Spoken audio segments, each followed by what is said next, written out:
L'eau contient en elle toute la mémoire du monde. Cire, fluide et malléable, l'eau est un réservoir inépuisable de milliards d'empreintes, patrimoine génétique qui recèle les secrets de l'humanité.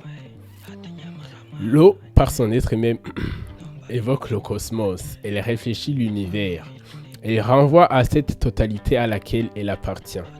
À sa manière, elle dévoile certains traits de l'essence du cosmos, et en un mot, l'eau est un symbole cosmique. Il se cache et se dévoile en elle un aspect du mystère de l'être. Il nous faut apprendre à la méditer. Elle est figure cosmique, à nous de la contempler. Elle est langage, il nous appartient de la déchiffrer. Elle est microcosme, elle nous donne à penser au cosmos lui-même. Elle dit une vérité sur l'univers, il nous incombe de chercher à la comprendre. Il se trouve qu'en écoutant l'eau, nous accueillons une parole de l'être car l'eau est en quelque sorte transparente à l'essence même du cosmos. Telle est la grandeur, telle est la dignité, telle est la beauté de l'eau. Tout en étant pleinement elle-même, elle est symbole cosmique. Mais telle est aussi la beauté de la symbolique de l'eau. Nous dévoiler la vraie nature de l'eau, son sens premier et littéral. Parler de l'eau ou faire parler l'eau, c'est raconter l'histoire de la vie car la vie s'est développée dans l'eau il y a de cela 3,8 milliards d'années.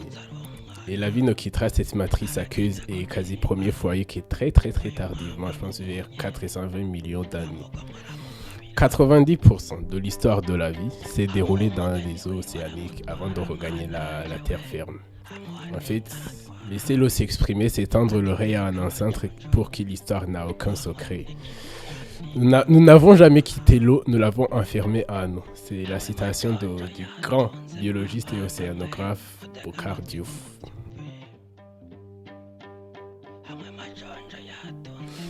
Le sperme est composé de l'eau du liquide séminal qui est entre 95 à 98% et dans laquelle ne baigne que 1 à 5% de spermatozoïdes.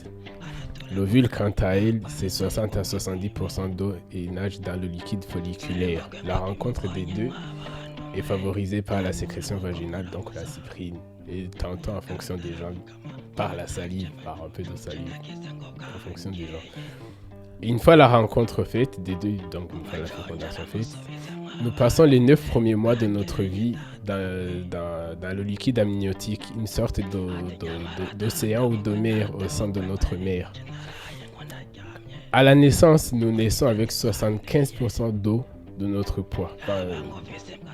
Et à l'âge adulte, nous gardons en moyenne 60% d'eau. Les 6 premiers mois suivant notre naissance, nous sommes nourris exclusivement au lait maternel, composé de 95 à 98% d'eau. Je pense que c'est même l'une des raisons pour lesquelles la majeure partie des cultures, ils ont toujours associé l'eau et la nature au féminin. Ça, c'est un autre sujet qu'on va y revenir et creuser